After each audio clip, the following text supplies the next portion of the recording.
les indicats, chanvre et Marie-Jeanne, opium hashish, Blanche-Neige, stick if trip et joint, Hervé voyage au bout de l'acide lysergique, dit-il, amide et la nuit.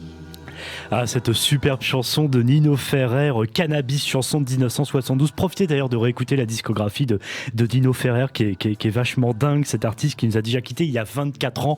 Voilà, et donc on a plaisir à écouter sur ce petit extrait donc de cette chanson de l'année 1972. Alors vous l'entendez, il parle de cannabis, il parle d'autres drogues et il faut bien le dire, on en voit partout, dans les rues, dans les kiosques et même un salon s'est tenu sur le sujet le mois dernier à Paris. Il s'agit du CBD, appelé aussi cannabidiol. Eh bien, c'est une des molécules naturellement présentes dans le chanvre, contrairement au THC ou tétrahydrocannabinol. Et oui, il faut arriver à le dire. Autre molécule du chanvre, il n'entraîne pas d'effet psychotrope. Les produits contenant du CBD avec une teneur inférieure à 0,3% de THC. Alors, le succès du CBD tient d'abord à la naturalité d'une plante écologique, facile à cultiver. Leurs vertus sont un complément à la prise de médicaments pour la réduction de nombreux soucis quotidiens. Et d'ailleurs, des médecins conseillent la prise de CBD à leurs patients. Dans les principales raisons de cette consommation du CBD, on retrouve bien notamment la volonté de réduire le stress, l'anxiété, les douleurs articulaires, les douleurs musculaires ou encore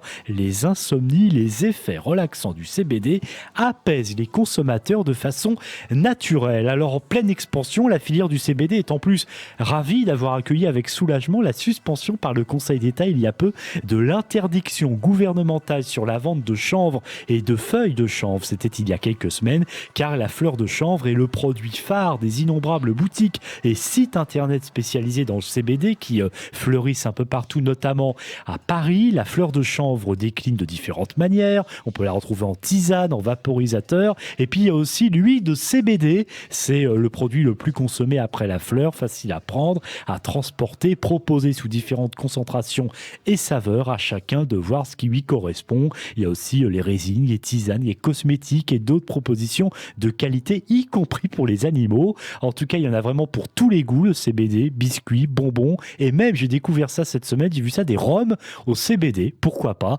Et le succès ne se dément pas, des boutiques fleurissent un peu partout. Dites-vous par exemple que la France compte 1800 magasins spécialisés dans le CBD, alors qu'il n'y en avait que 400 au début de l'année dernière. Du coup, il y a plus de magasins de CBD en France que de boîtes de nuit, rien que ça.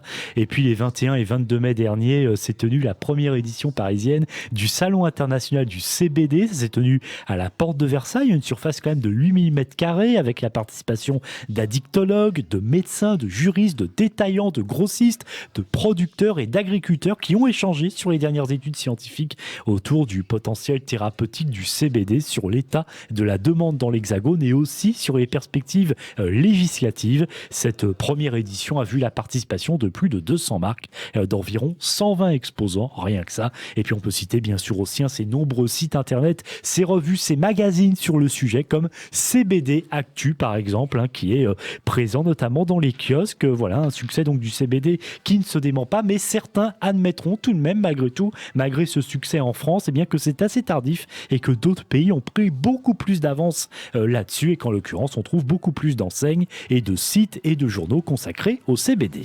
Radio J, le 6-9, Christophe Dard.